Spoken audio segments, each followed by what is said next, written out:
जय कांदेश भाऊ दादावर आज नाही व्हिडिओ बनवणार मुद्दा असं आहे. कारण काय आहे माहिती का, मित्र गरज भेटतच, हजारो लाखो संख्येला मित्र भेटतच, पण मित्र कुठला माहिती का, जो आपण अंगणवाडी पासून 10वी पर्यंत ज्या सोबत शिकतच ना त्याला आपला खास मित्र. कारण एकमेकने आठवणी फक्त आपला मित्र असेल माहिती राहतच, नंतर काय 10वी नंतर बाहेर त्या मित्र भेटतच, या गोष्टी माहिती राहतात. या तात्काळ फक्त असे मित्र राहतात, या फक्त एन्जॉय करणारे मित्र राहतात. पण त्या जुन्या मित्र राहतात त्या सगळ्या मित्र आज मला सोबत दादा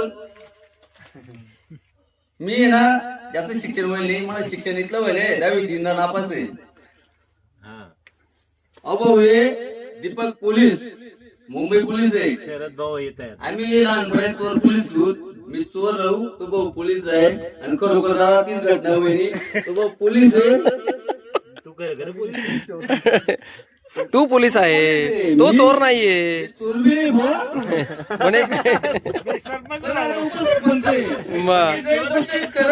काय ज्यांना शिक्षण कमी राहतं काय असू द्या, शिक्षण महत्वाचे नाहीये, एक तुमचं बॉन्डिंग महत्वाचं आहे. म्हणजे जे आता चालू जी परिस्थिती तेच चालू आहे. आता तुझा म्हणजे शिक्षण म्हणजे नोकरी लागतंच.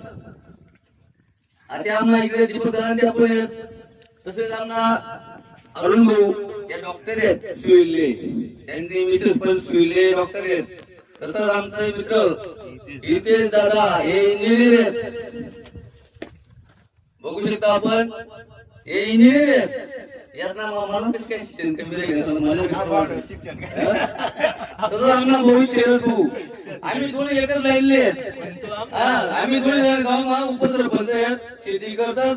पण जे शे सुखी बाकीला काहीच नाहीये, बघता सुखी आम्ही, आम्हाला टेन्शन नाही. कारण बायको व्यवस्था सोबत राहत आणि काम माझा धंदा माझ्या गोष्टी मला सहकार्य करत. फक्त आपले घर एकच आहे की आम्हाला मित्र आहेत ना पुढे घ्या, आणि त्या आमले विसरतच नाही. काही मोठं कौतुक आहे. कारण काय बऱ्याच लोक असं राहतात की त्याच्या जर नोकरी लागली त्याच्या घरून जात की आम्हाला लेवल लागली ग्रामीण मध्ये राहतच. पण दादा ग्रामीण मित्र ज्या राहतच ना त्याला खऱ्या मित्र राहतच, या बाकीच्या वर राहतच ना या काहीच करणार नाही. कारण लबाड राहतच, कारण सोबत मैत्री आहे लहानपणापासून. अंगणवाडी तर 10वी नंतर मी काही शिकलो नाही, पुढे गणेश मित्र होतील, हजारो संख्येने मित्र होतील. पण जुना मित्र म्हणजे विसरणं नाही एक खूप मोठी गोष्ट आहे. आणि आम्ही वर्ष 2 वर्ष एकत्र भेटतोच, त्याचा मी खूप आभार आहे. आणि आज सगळा शरद भाऊकडे आम्ही मडगावले आणि शरद भाऊने इतकं भारी वातावरण